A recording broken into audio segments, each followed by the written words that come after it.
तो दोस्तों SSC GD exam में पूछे जाने वाले मोस्ट इंपोर्टेंट क्वेश्चन लेकर आए हैं और ये संभावित प्रश्न जो एग्जाम में पूछे जा सकते हैं। आपको ये क्वेश्चन काफ़ी हेल्पफुल होने वाले हैं। तो चलिए दोस्तों शुरू करते हैं। पहला सवाल है, नीति आयोग का गठन कब हुआ था। यहाँ पर पूछा गया है कि नीति आयोग का गठन कब हुआ था। तो 2015 में, याद रखना सन 2015 में नीति आयोग का गठन हुआ था। अगला सवाल है दोस्तों हमारे यहाँ पर, सत्य शोधक समाज के संस्थापक कौन थे दोस्तों। तो ज्योतिराव फुले, याद रखना ज्योतिराव फुले सत्य शोधक समाज के संस्थापक थे। अगला सवाल है, भारत को क्या कहा जाता है। तो त्योहारों का देश क्या कहते हैं।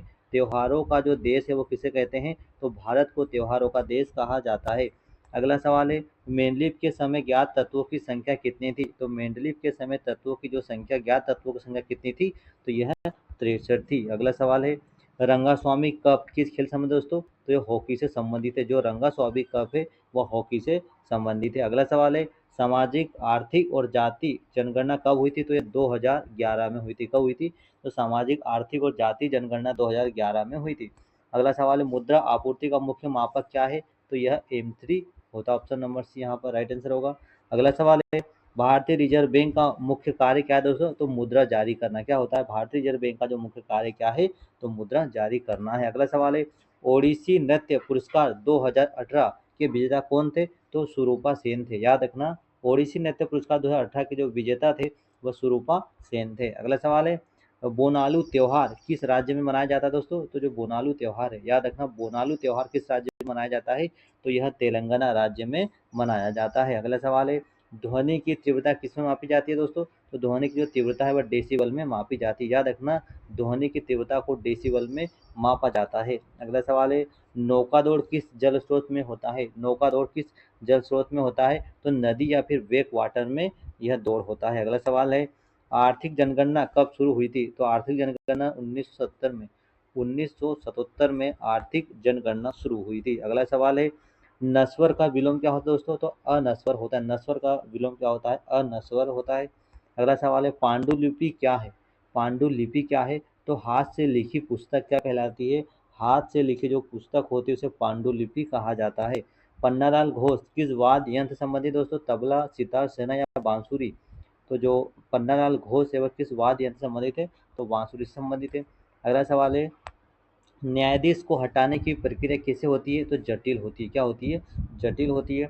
अगला सवाल है दोस्तों हमारे यहाँ पूछा गया है कि जनगणना का मुख्य उद्देश्य क्या होता है। पूछा गया है कि जनगणना का जो मुख्य उद्देश्य होता है वो क्या होता है। तो आंकड़ों का संकलन। क्या होता है, जनगणना का जो मुख्य उद्देश्य क्या होता है कि सारे आंकड़ों या डेटा का संकलन करना होता है। अगला सवाल आपसे पूछा गया है कि साक्षरता दर का मापन कैसे होता है दोस्तों। तो साक्षरता दर का जो मापन होता है वह जनगणना के अनुसार होता है। जनगणना से पता लगता है कि कितनी साक्षरता दर है। अगला सवाल हमसे पूछा गया है कि बैंक दर को निर्धारित करता है। बैंकों की जो दर है या फिर बैंक दर को निर्धारित करता है। तो यह आरबीआई करता है। कौन करता है, रिजर्व बैंक ऑफ इंडिया करता है। अगला सवाल हमसे यहाँ पर पूछा गया कि सबसे पुरानी लेखन शैली कौन सी है। तो सबसे पुरानी लेखन शैली कौन सी है। तो जो सिंधु लिपि है, सिंधु लिपि जो है वह सबसे पुरानी लेखन शैली मानी जाती है। अगला सवाल हमसे पूछा गया है, कथक नृत्य किस राज्य की शैली है दोस्तों। तो कथक जो नृत्य है वह उत्तर प्रदेश राज्य की एक नृत्य शैली मानी जाती है। अगला सवाल हमसे पूछा गया है, अर्थशास्त्र में मौर्य काल का वर्णन किस भाग में है। अर्थशास्त्र में मौर्य काल, कौन सा जो काल है मौर्य काल का जो वर्णन किस भाग में है। तो दक्षिण भारत जो भाग में अर्थशास्त्र में मौर्य काल का वर्णन किस भाग में। तो दक्षिण भारत के भाग में स्थित है।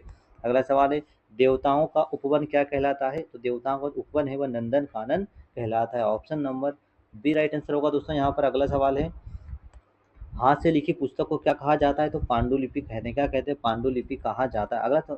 अगला प्रश्न है, बारात त्योहार किस जनजाति से संबंधित है दोस्तों। मोस्ट इंपोर्टेंट क्वेश्चन है, बारात त्योहार किस जनजाति से संबंधित है। तो यह वर्ली या फिर कोंकण जनजाति से संबंधित, जो बारात त्योहार होता है वह वर्ली या कोंकण जनजाति से संबंधित है। अगला सवाल है, लिंडन पेस किस के खिलाड़ी है। तो लिंडन पेस जो है वह टेनिस के खिलाड़ी है। अगला सवाल हमसे यहाँ पर पूछा गया कि महिला साक्षरता में सबसे नीचे कौन सा राज्य है दोस्तों। 2011 के अनुसार अगर पूछा जाए तो महिला साक्षरता में सबसे नीचे राज्य कौन सा है, बिहार है, और सबसे ऊपर केरल राज्य है। अगला सवाल हमसे ये पूछा गया कि अनुच्छेद 333 किससे संबंधित है। तो विधानसभा संरचना से, जो अनुच्छेद 33 है, 333 है, वह विधानसभा संरचना से संबंधित है। अगला सवाल हमसे पूछा गया है, मुद्रास्फीति को नियंत्रित करना किसका कार्य है। तो यह आरबीआई यानी रिजर्व बैंक ऑफ इंडिया का यह कार्य होता है। अगला क्वेश्चन दोस्तों हमसे पूछा गया है कि संविधान सभा के संवैधानिक सलाहकार कौन थे। तो बी एन राव थे। अगला सवाल है, 1809 की संधि किनके बीच हुई थी? तो ब्रिटिश और रणजीत सिंह के बीच हुई थी। जो 1809 की जो संधि हुई थी वो किनके बीच हुई थी? तो ब्रिटिश और रणजीत सिंह के बीच हुई थी। अगला सवाल हमसे दोस्तों पूछा गया है कि बसंत ऋतु का संदेश क्या होता है? दुख, कठोरता, खुशी या संघर्ष? तो जो बसंत ऋतु का जो संदेश है वो क्या होता है? तो क्या होता है दोस्तों? तो वो खुशियाँ होता है। अगला सवाल हमसे पूछा गया है, क्या नीति आयोग संवैधानिक निकाय है? हाँ या नहीं? तो जो नीति आयोग है वो संवैधानिक निकाय यानी संयम, सॉरी, क्या नीति आयोग संवैधानिक निकाय नहीं है? तो यहाँ पर राइट आंसर नहीं है, ठीक है ना। तो उत्तर पश्चिम में कौन सी वस्तुएं प्रसिद्ध है? तो कंबल। भारत के उत्तर पश्चिम में कौन सी वस्तु प्रसिद्ध थी?